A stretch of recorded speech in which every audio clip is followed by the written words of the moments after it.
സുഭാഷ് നിധിയോട് പറയാ, എനിക്കും അവളെ ഇഷ്ടമാണ്. അത് ഞാൻ ഉള്ളിലൊതുക്കി കഴിയായിരുന്നു. നിങ്ങളുടെ വിവാഹ പാർട്ടിയുടെ അന്ന് അവൾ എന്നോട് വന്ന് പറഞ്ഞപ്പോൾ പിന്നെ അത് മനസ്സിൽ വെക്കാൻ കഴിയാതെ. ചില ആഗ്രഹങ്ങളൊന്നും നടക്കില്ലല്ലോ, അതൊന്നും സംഭവിച്ചില്ലല്ലോ എന്ന് വിചാരിച്ച് നമ്മൾ ജീവിക്കണം. ചെറുപ്പം മുതലേ മറ്റുള്ളവരെ വീട് പോലെ ഈ വീട് ആവണമെന്ന് ഞാൻ ആഗ്രഹിച്ചിരുന്നു. ഞാൻ മാത്രമല്ല, എൻ്റെ അനിയന്മാരും. ഞാൻ ആഗ്രഹിച്ചിട്ടൊന്നും നടക്കാതെ പോയ കാര്യങ്ങളാണ് എൻ്റെ ജീവിതത്തിൽ കൂടുതലും. ആ കൂട്ടത്തിൽ ഇതും.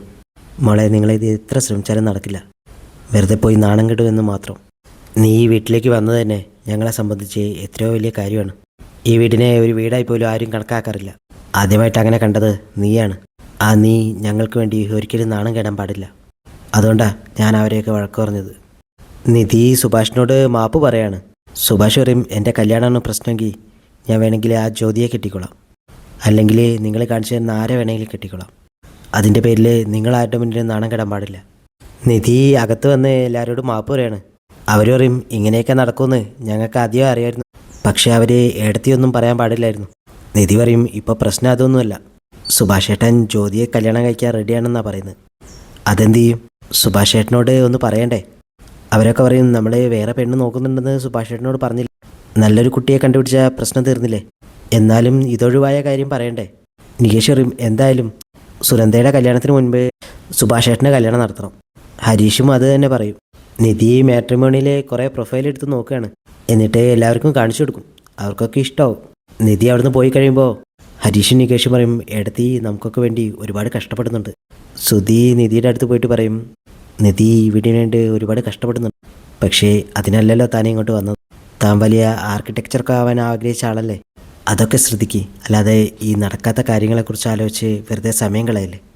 ആദ്യം നിധിക്ക് ഇഷ്ടാവില്ലെങ്കിലും പിന്നെ പറയുന്നത് നിധി ഒരു പുഞ്ചിരിയോടെ കേൾക്കും. നിധി അകത്ത് പോയുമ്പോൾ സുധി മനസ്സിൽ പറയും, അതേറ്റു മോനെ. സുധി ഒരു വീഡിയോ കാണിച്ച് ഹരീഷിനോട് വയ്ക്കും, എടാ ഞാൻ ഇതുപോലെ റിയാക്റ്റിംഗ് വീഡിയോ ചെയ്താലോ? ഹരീഷ് പറയും, ഒരു പണി അറിയാത്തവർക്ക് മറ്റുള്ളവർ ചെയ്യുന്നത് കണ്ട് അതിനെ റിയാക്ട് ചെയ്യുന്നത് നല്ലതാ. ഇത് കേട്ട് വരുന്ന നിധി ഇങ്ങനെ ചിരിക്കുകയാണ്. ഇത് കാണുമ്പോൾ സുധിക്ക് ദേഷ്യം വരും. സുധി പറയും, നീ മറ്റുള്ളവരുടെ മുന്നിൽ വെച്ച് എന്നെ നാണം കെടുത്തണോ?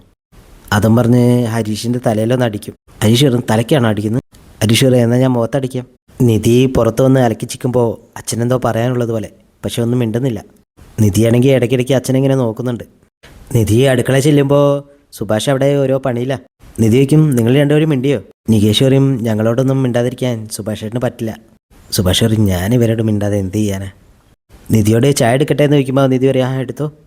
ആ സമയത്ത് അകത്തുനിന്ന് സുധിയും ഹരീഷും കൂടെ അടി കൂടുകയാണ്. നിധി അകത്ത് പോയിട്ട് അവരോട് രണ്ടുപേരോടും ചൂടാവും. സുഭാഷ് പറയും, നാണമില്ലല്ലോടാ, എന്നാ ചായ കുടിക്കുമെന്ന് പറഞ്ഞ് ചായ കൊടുക്കും. നിധി വയ്ക്കും, അച്ഛന് ചായ കൊടുത്തു. സുഭാഷ് പറയും, ഇല്ല, അവിടെ എടുത്തു വെച്ചിട്ടുണ്ട്. നിധി പറയും, എന്നാൽ ഞാൻ കൊടുക്കാമെന്ന് പറഞ്ഞിട്ട് നിധി ചായ എടുത്തിട്ട് അച്ഛൻ്റെ അടുത്ത് പോവാണ്. ആദ്യം അച്ഛനൊന്നും മിണ്ടില്ല.